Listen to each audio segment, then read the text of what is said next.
All right, good morning. Welcome in to another day of our daily Devos in the Psalms. Pastor Rick here. Welcome in. Excited to be here with you today. And we're in Psalm 9, a Psalm of David. And the little title in my Bible says, A Celebration of God's Justice. And certainly, God's justice is an important part of who he is, part of what makes him faithful, trustworthy, reliable, worthy of us to trust in the Lord with all of our hearts and lean not on our own understanding, because we know that his justice is perfect, that he is good and righteous and holy. And so let's just jump into the text. And it says in verse 1, I will thank the Lord with all my heart, and I will declare all your wondrous works. I will rejoice and boast about you. I will sing about your name, O Most High. I will thank the Lord with all my heart, and I will declare your wondrous works. I will rejoice and boast about you. I will sing about your name, Most High. Um, I really was just struck by those verses, just with thanks and praise. That we would thank the Lord and then we would praise him, declaring his wondrous works. Um, and kind of I thought, it almost has like a two-part function in our lives. The Thanksgiving part reminds us kind of the personal part of God, that he loves us, he is blessed us, he is looking out for us, he cares for us. And that's a pretty powerful thing for us to remember and to rehearse. But then I was also thinking about the praise part, just the declaring his wondrous works and rejoicing and boasting about him, is that it turns our attention, and singing about his name and declaring that he is the Most High, is that it helps us to remember who he is, how big he is. And so I was kind of thinking about it like a personal revelation is the Thanksgiving part, and then a transcendent revelation is kind of the praise and adoration and boasting about him part, where we discover how who he is impacts us, and that drives thanksgiving in our hearts, because we're thankful for what he has done for us. And then as we see how great, mighty, holy, righteous he is, then it stirs in us an awe and an admiration for who he is. It builds up a greater revelation of who he is from a transcendent, humongous God perspective. And I think it's so important in our lives that we nurture both of those dynamics, that we have both a strong personal revelation of who God is, but then also a strong transcendent revelation of who God is, that he transcends the issues that we face, and even transcends just the scope of your own life. Like what God is doing, what he is about, is so much bigger than even the realm that your life can touch. And yet he's personal enough to know every detail about you, to love you, to pursue relationship with you. It's amazing. All right, so we'll jump back into verse 3. When enemies retreat, they stumble and perish before you. For you have upheld my just cause, and you are seated on your throne as a righteous judge. I love that he is seated on the throne as a righteous judge. He's always there, always faithful. We can always trust him to be properly judging every situation. You've rebuked the nations, you've destroyed the wicked, you've erased their name forever and ever. The enemy has come to eternal ruin. You have uprooted the cities, and the very memory of them has perished. This is it right here. But the Lord sits enthroned forever. He has established his throne for judgment, and he judges the world with righteousness. He executes judgment on the nations with fairness. I love that verse. He judges the world with righteousness, and he executes judgment on the nations with fairness. And that's how we know that God's judgment is faithful. God's judgment, like it says, with fairness. His judgment is fair, according to what they deserve and that kind of thing. And then verse 9, the Lord is a refuge for the persecuted, a refuge in times of trouble. Those who know your name trust in you because you have not abandoned those who seek you, Lord.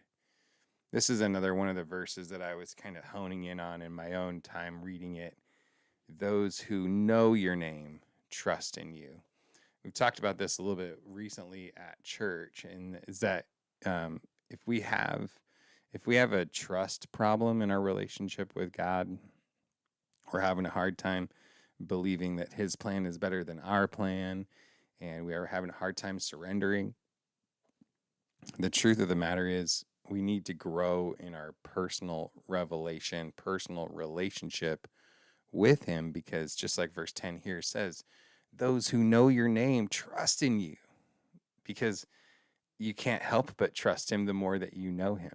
And so really the answer to our problem is not asking God to help us trust him more. It's asking God to reveal himself more to us and for us to seek him more, to set, just like it says, because you've not abandoned those who seek you. Like those, if you seek him with all of your heart, those who draw near unto the Lord, he will draw near unto them. Like God has made these promises to us. And so I just thought how important it is that it noted that those who know your name, that's who can trust in you.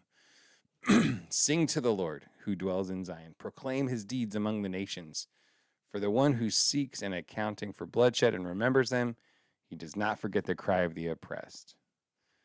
Verses 13 and 14 are great. Be gracious to me, Lord. Consider my affliction at the hands of those who hate me. Lift me up from the gates of death, so that I may declare all your praises. I will rejoice in your salvation within the gates of daughter Zion. Be gracious to me, Lord, and consider my affliction in the hands of those who hate me, so that I can declare your praises. That's really the consider my affliction, and so that I can lift you up, so that I can declare your praises, so that I can glorify your name. And I think it's kind of this both and, right? Like, of course, we need God's help. We need his graciousness. We need him to consider our afflictions at the hands of those who hate us. And then thankfully, he does lift us up from the gates of death. But let's not let that dead end in our lives. Let's not let the graciousness, the goodness, the faithfulness of God just dead end in us. That's the end of the story, but that we would take it to the next step, so that we would declare all of your praises and rejoice in your salvation. So maybe today we could just pause and take some time to rehearse the salvation of God in our lives, the pit that he has pulled you from, the gates of death that he has lifted you up from, and the hands of those who have afflicted you, that hate you, that he has rescued you from. And so let's make sure that we're not letting the graciousness, the goodness, the faithfulness of God on our lives and in our lives to stop there, but that we would continue that on and declare his praises and rejoice in his salvation. Verses 15 to 16, the nations have fallen into the pit they made. Their foot is caught in the net they concealed. The Lord has made himself known. I love that verse. The Lord has made himself known. He has executed justice, snaring the wicked by the work of their hands.